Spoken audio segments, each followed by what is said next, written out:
Hi guys, അപ്പോൾ part 2 വന്നിട്ടുണ്ട്. ആ ദൂരെ കാണുന്നതാണ് ഞാൻ നേരത്തെ മെൻഷൻ ചെയ്തിട്ടുള്ള ടൈഗർ ആൻഡ് ടർട്ടിൽ മൗണ്ടൻസ്. ഞങ്ങൾ വന്നൊരു ടൈം എന്നൊക്കെ വെച്ച് കഴിഞ്ഞാൽ ഒരു ഒരു ഫോഗി ആയിട്ടുള്ള അറ്റ്മോസ്ഫിയർ ഒക്കെ ആയിരുന്നു. അതുകൊണ്ട് അവിടെ കാണാൻ വേണ്ടി ഭയങ്കര ഭംഗിയായിരുന്നു.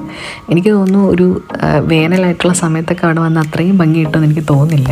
അപ്പം ഞങ്ങൾക്ക് ഇവിടെ വന്നു കഴിഞ്ഞപ്പോഴത്തേന് നമ്മൾ മൂന്നാറൊക്കെ പോയ പോലത്തെ ഒരു ഫീലായിരുന്നു. കാര്യം അതുപോലെ ഭംഗിയായിരുന്നു കാണാൻ. ഇത് 2011 ബിൽറ്റ് ചെയ്തതാണ്. അതുപോലെ തന്നെ ഇതൊരു റോളർ കോസ്റ്ററിൻ്റെ മോഡലാണ്.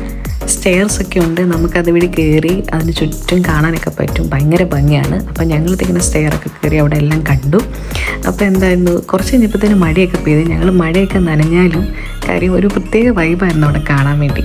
അപ്പോൾ ചെറിയ ചെറിയ ട്രിപ്പ് പ്ലാൻ ചെയ്യുന്ന എല്ലാവരുടെയും ബക്കറ്റ് ലിസ്റ്റിലോട്ട് ഈ ഡൂയിസ്ബർഗിലെ ടൈഗർ ആൻഡ് ടർട്ടിൽ മൗണ്ടൻസ് കൂടെ ആഡ് ചെയ്യണം.